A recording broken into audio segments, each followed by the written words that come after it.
தென்மொழி சமையல் ரெடி ஆயிடுச்சா? இதோ ரெடி ஆயிடுச்சு. புதினா சட்னி கொஞ்சம் டிஃப்ரெண்ட்டாக புதினா சட்னி பண்ணலான்னு இருக்கேன். நீ 3 சட்னி வைக்கிறேன்னு சொன்ன, என்ன ஒன்று தான் வச்சிருக்க? 3 வைக்கிறேன்னு தான் சொன்னேன். சரி, அப்புறம் டைம் ஆயிடுச்சுல. இட்லி பாருங்க நல்லா சாஃப்டாக வந்திருக்கு. சாஃப்டாக இருக்குது இட்லி.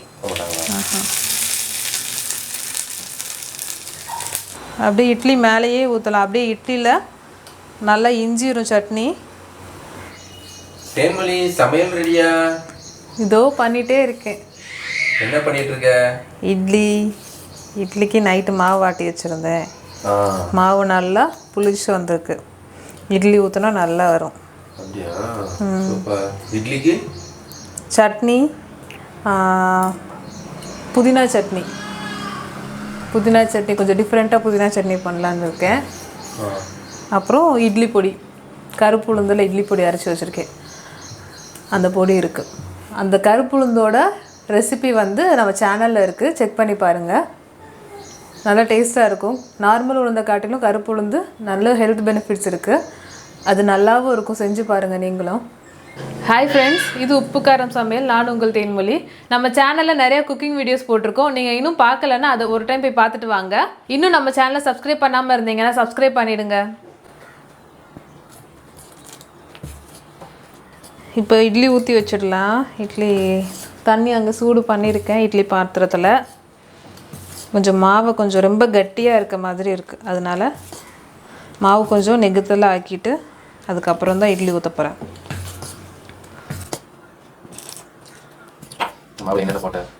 இட்லி உளுந்து நல்லா கரெக்டான பதத்தில் போட்டு நம்ம அரைச்சி எடுத்தாலேயுமே இட்லி நல்லா சாஃப்டாக வரும். இப்போது இட்லி அரிசி ரேஷியோ வந்து 4க்கு 1 மடங்கு. இப்போ 400 கிராம் அரிசி எடுத்தோம் அப்படின்னா 100 கிராம் அளவுக்கு உளுந்து எடுத்து நம்ம ஆட்டி வச்சோம்னு வச்சுக்கோங்களேன், இட்லி நல்லா சாஃப்டாக வரும். சில பேர் வெந்தயம் ஆட் பண்ணுவாங்க. இப்போ நம்ம வெந்தயம் ஆட் பண்ணணும்னு வச்சுக்கோங்களேன், தோசை ஊற்றணும் அப்படின்னா தோசை நல்ல மணமாகவும் நல்ல வாசனையாகவும் இருக்கும். அதுக்காண்டி தான் நம்ம வெந்தயம் ஆட் பண்ணுறோம். இட்லிக்கு வந்து வெந்தயம் ஆட் பண்ணணும் அப்படிங்கிறது இல்லை. இப்போ நம்ம இட்லி பாத்திரத்தில் ஊற்றி வச்சிடலாம். நான் எப்பயுமே இதில் எண்ணெய் தடவியும் வைக்கலாம். நான் ஆனால் துணி போட்டு தான் வைப்பேன். எங்கள் அம்மா துணி போட்டு தான் வைப்பாங்க. அந்த பழக்கம் எனக்கும் அப்படியே வருது.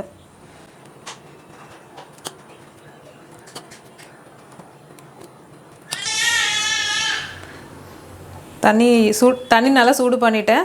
சூடு ஆயிடுச்சு. இப்போ இட்லி வச்சிடலாம்.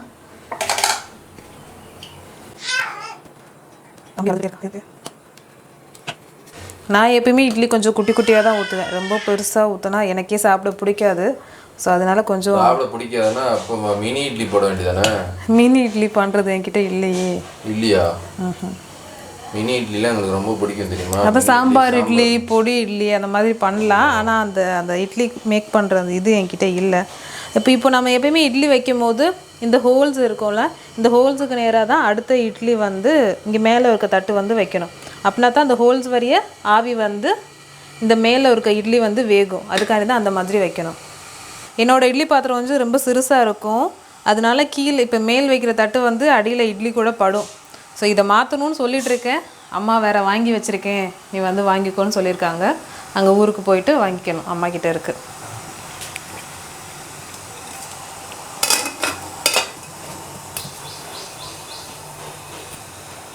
இப்போ நம்ம சட்னி பண்ண ஆரம்பிச்சிடலாம். நீ 3 சட்னி வைக்கிறேன்னு சொன்ன, என்ன ஒன்று தான் வச்சுருக்க?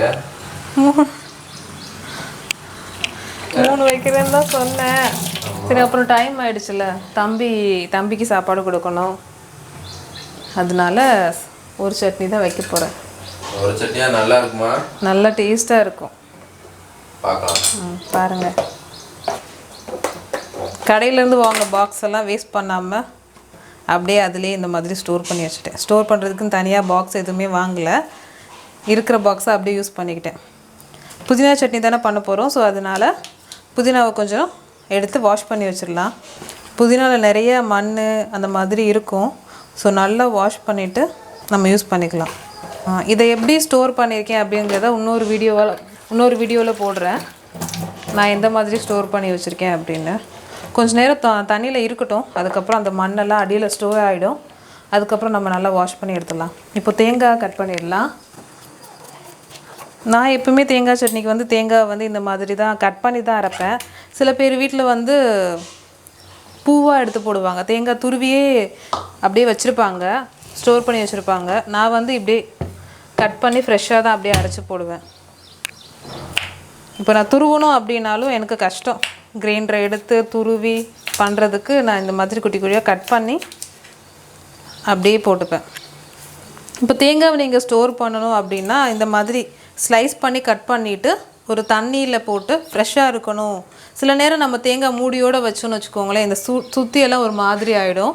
அந்த மாதிரி கேசஸில் நம்ம வந்து தேங்காவை இந்த மாதிரி கட் பண்ணிவிட்டு ஒரு பவுலில் நல்லா தண்ணிக்குள்ளே முக்கி அப்படியே நம்ம ஃப்ரிட்ஜில் ஸ்டோர் பண்ணிட்டோம் அப்படின்னா எத்தனை நாள் ஒரு 1 வீக் வரைக்கும் நல்லாயிருக்கும், கெட்டு போகாமல் இருக்கும் தேங்காய் வந்து. இதில் நம்ம பொரிகள் ஆட் பண்ணி ஒரு கைப்பிடியிலேருந்து 1.5 கைப்பிடி அளவுக்கு பொரிகள் ஆட் பண்ணிக்கலாம். பொரிக்கடலை சென்னை சைடெலாம் இதை வந்து பொட்டுக்கடலையா உடச்சக்கடலை அந்த மாதிரி சொல்லுவாங்க. எங்கள் ஊர் சைடில் வந்து பொரிக்கடலை அப்படின்னு சொல்லுவோம். பொரிக்கடலைன்னு எதுக்கு பேர்னா பொரியில் போடுவாங்க இந்த கடலை, அதுக்காண்டி பொரிக்கடலைன்னு பேர் வந்துச்சுன்னு நினைக்கிறேன். செக்கில் ஆட்டின சுத்தமான உருட்டு.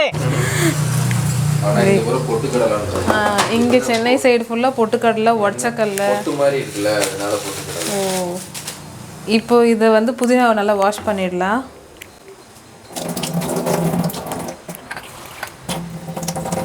பாருங்கள், மண் ஃபுல்லாக அடியில் ஸ்டோர் ஆகிருக்கு, அவ்வளோ மண் இருக்குது.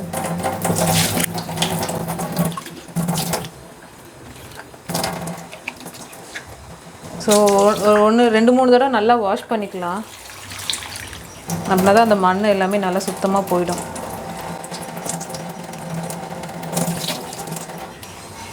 நார்மலாக கடையில் ஸ்டோரில் வாங்கியிருந்தா கூட மண் இவ்வளோ இருக்காது போலுக்கு. இந்த இன்ஸ்டாமார்ட்டில் ஆர்டர் பண்ணி புதினா வாங்கியிருந்தேன். மண் பார்த்தீங்கன்னா அவ்வளோ மண் இருக்குது உள்ள. பூண்டு ஒரு 4-5 பல் தேவைப்படும், அதை உரித்து வச்சுக்கலாம். எங்கள் வீட்டில் இந்த பூண்டு தான் வாங்கிட்டு வந்தாங்க, நான் அதான் யூஸ் பண்ணிகிட்ருக்கேன். ஆனால் எங்கள் ஊர் சைடில் மலை பூண்டு கிடைக்கும், அதோட டேஸ்ட்டே கொஞ்சம் நல்லா டிஃப்ரெண்ட்டாக இருக்கும். இங்கே வந்து நான் சென்னையில் வந்து நான் இன்னும் வாங்கலை ஒரு டைம் கூட. ஆனால் எங்கள் ஊர் சைடு அப்படிலாம் மலை பூண்டு கிடைக்கும், அது நல்ல டேஸ்ட்டாக இருக்கும். இப்போ நம்ம சும்மா எண்ணெயில் போட்டு பொரித்து ஃப்ரை பண்ணி எடுத்து சாப்பிட்டாலே அது நல்ல மாவாக அவ்வளோ டேஸ்ட்டாக இருக்கும் அந்த பூண்டு. இங்கே உள்ள பூண்டெல்லாம் சாப்பிட்டோன்னா கொஞ்சம் ஒரு மாதிரி தான் இருக்குது. இங்கெல்லாம் குட்டி குட்டி பூண்டாக கிடக்குதா, அங்கே வந்து ரசத்துக்குன்னு தனி பூண்டு இருக்கும். அப்புறம் வந்து கொஞ்சம் பெரிய சைஸில் வந்து குழம்புக்கு போடுற பூண்டுன்னு தனியாக இருக்கும். இங்கே வந்து இந்த மாதிரி பூண்டு தான் எனக்கு கிடைக்குது. இஞ்சி தேவைன்னா ஆட் பண்ணிக்கலாம். எனக்கு கொஞ்சமாக போதும், அதனால் நான் கொஞ்சமாக மட்டும்தான் இஞ்சி ஆட் பண்ண போகிறேன். இதுவே ஜாஸ்தி தான், இதை விட கொஞ்சம் கம்மியாகவே இந்த சைஸ் அளவுக்கு தான் இஞ்சி எடுத்திருக்கேன். நான் எப்பயுமே தேங்காய் சட்னியில் வந்து இஞ்சி போட மாட்டேன், பூண்டு மட்டும்தான் போடுவேன். சரி, இந்த புதினா சட்னி பண்ணுறோம் அப்படிங்கிறதுனால கொஞ்சமாக இஞ்சி எடுத்து வச்சுருக்கேன். காரத்துக்கு 3 பச்சை மிளகா தான் நான் எடுக்கிறேன். ஏன்னா சட்னியே கொஞ்சம் க்ரீனாக தான் இருக்க போகுது, அதனால நம்ம பச்சை மிளகாவே எடுத்துக்கலாம். 3 பச்சை மிளகா எடுத்திருக்கேன் காரத்துக்கு. இப்போ இதை எப்படி பண்ணலான்னு பார்க்கலாம். ஸ்டவ் ஆன் பண்ணி ஒரு பாத்திரத்தை ஒரு கடாய் வச்சுருக்கேன். கடாய் நல்லா சூடாகட்டும். நல்லா கல் சூடாக ஆரம்பிச்சிருச்சு. இப்போ நம்ம எண்ணெய் சேர்த்துக்கலாம். எண்ணெய் கொஞ்சம் சூடாகிடுச்சு. இப்போ நம்ம கழுவி வச்சுருக்க புதினாவை ஆட் பண்ணிக்கலாம். பூண்டு, இஞ்சி, 3 பச்சை மிளகா, ஒரு கொத்து கருவேப்பிலை, இது எல்லாத்தையுமே லைட்டாக வதக்கி எடுத்துடலாம்.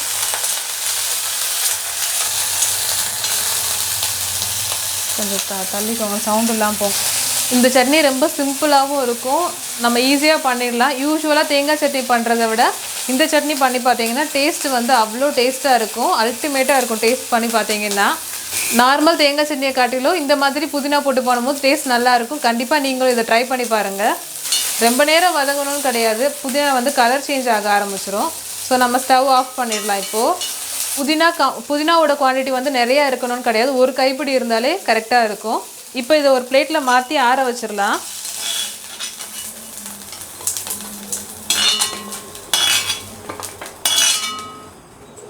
ஓகே, இப்போது இட்லி வெந்துடுச்சா அப்படிங்கிறத ஒரு டைம் செக் பண்ணிடலாம்.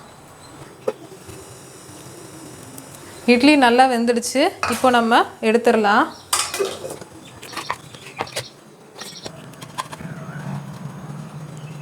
இட்லி பாருங்கள் நல்லா சாஃப்டாக வந்திருக்கு. சாஃப்டாக இருக்குது இட்லி.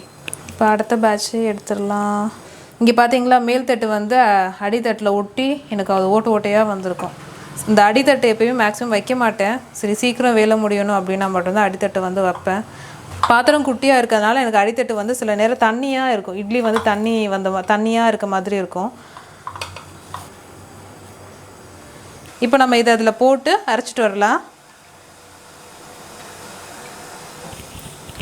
உப்பு சேர்த்துக்கலாம். கல் உப்பு தான் யூஸ் பண்ணுறேன்.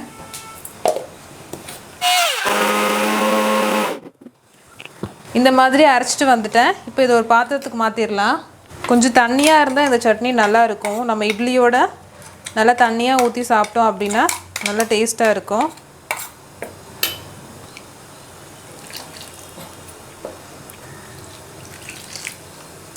சட்னி ரெடி ஆகிடுச்சு. இப்போ இதுக்கு ஒரு தாளிப்பு ரெடி பண்ணிடலாம். தாளித்து ஊற்றினா தான் எந்த சட்னியாக இருந்தாலும் நல்லா டேஸ்ட்டாக இருக்கும். அதனால நம்ம தாளித்து கொட்டிக்கலாம். நான் எப்பயுமே சின்ன வெங்காயம் ஒரு வெங்காயத்தை இந்த மாதிரி குட்டி குட்டியாக கட் பண்ணி தான் தாளிப்பு பண்ணுவேன். இன்றைக்கி அதே மாதிரி தான் பண்ண போகிறேன். கடுகு நல்லா வெடிச்சிருச்சு. இப்போ வெங்காயத்தை போட்டுட்டு ஒரு கொத்து கருவேப்பிலை ஆட் பண்ணிடலாம். வெங்காயம் அதில் நல்லா கறியிடுமா, சட்னியோடு சாப்பிடும்போது நல்லாயிருக்கும். அதுக்காண்டி தான் அந்த மாதிரி தாளிப்பேன். இந்த மாதிரி தான் எங்கள் ஊர் சைடு எங்கள் அம்மாலாம் எல்லாருமே பண்ணுவாங்க. அதே மாதிரியே வருது. சில பேர்லாம் கடுகு கருவேப்பிலை மட்டும் போட்டு தாளிக்கிறாங்க.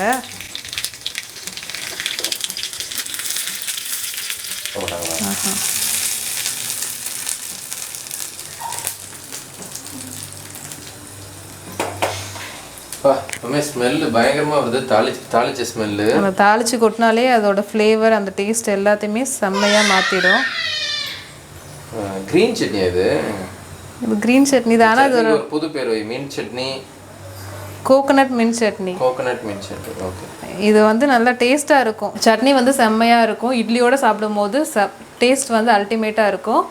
இதுக்கு நம்ம ஒரு பொடி கருப்புளுந்து பொடி இருக்குல்ல, அதையும் நம்ம எண்ணெய் போட்டு கலக்கி வச்சிடலாம். இட்லிக்கு சாப்பிட்றதுக்கு நல்லா இருக்கும். இந்த நான் நிறைய ஹோட்டல்ஸ்ல போய் பார்ப்பேன். நிறைய எள்ளுல வந்து எள்ளு பொடி வச்சிருப்பாங்க. நீ அது மாதிரி ஏதாவது ஒன்று செஞ்சேன்னா நல்லா இருக்கும். 2 டைப் ஆஃப் பொடியே இருக்கும். பொடியே 2 இல்ல 3 டைப் ஆஃப் பொடி இருக்கும். செமையா இருக்கும். ஒன்று வந்து நார்மல் பொடி, இன்னொன்று வந்து பூண்டு பொடி, எள்ளு பொடி அந்த மாதிரியெல்லாம் இருக்கும். கடைகளில் இருக்கும். செய்கிறேன். இப்போ இந்த மாதிரி கலக்கி வச்சிட்டோம் அப்படின்னா எடுக்கிறதுக்கும் நம்மளுக்கு ஈஸியாக இருக்கும். எல்லோரும் சாப்பிடும் போது எடுத்துப்பாங்க. இல்லைன்னா தனித்தனியாக உட்காந்து ஒவ்வொரு தாளுக்காக பொடி போட்டு ஊற்றி ஒவ்வொரு தாளாக தனித்தனியாக பொடி போட்டு எண்ணெய் ஊற்றி கலக்கிறதுக்கு நம்ம மொத்தமாக இந்த மாதிரி கலக்கி வச்சிட்டோம் அப்படின்னா வேணுங்கிறவங்க இப்படி எடுத்து போட்டு சாப்பிட்டா நல்லாயிருக்கும். நல்லெண்ணெய் தான் யூஸ் பண்ணுவேன். இந்த மாதிரி பொடிக்கெல்லாம் நம்ம நல்லெண்ணெய் போட்டு கலக்கி சாப்பிட்டா தான் அதோட டேஸ்ட் நல்லாயிருக்கும். வாசனையாக இருக்கும், நல்லா டேஸ்ட்டாக இருக்கும். நல்லெண்ணெய் கொஞ்சம் தாராளமாகவே ஊற்றலாம். நல்லெண்ணெய் உடம்புக்கு நல்லது தான். அதனால நம்ம சேர்த்துக்கிறதுல எந்த பிரச்சனையுமே கிடையாது. மிச்சமாயிடுச்சுன்னா நாளைக்கு இருக்குமா? அது மிச்சமாகாது, கரெக்டாக இருக்கும். காலி ஆகிடும். மிச்சமாக இருந்தால் ஒன்றும் பிரச்சனை இல்லை. இது மூடி வச்சுட்டோன்னா அது என்ன பண்ண போகுது? ஒன்றும் ஆகாது, அப்படியே இருக்கும். சட்னி ரெடி. இட்லி வச்சு இப்போ எல்லாத்துக்கும் சர்வ் பண்ணிடலாம். வாங்க சட்னி அப்படியே மேலே ஊற்றலாம். அப்படியே இட்லி மேலேயே ஊற்றலாம். அப்படியே இட்லியில் நல்லா இஞ்சிரும் சட்னி. அதோடு நான் பிச்சு சாப்பிட்டோன்னு வச்சுக்கோங்களேன், செம்மையாக இருக்கும்.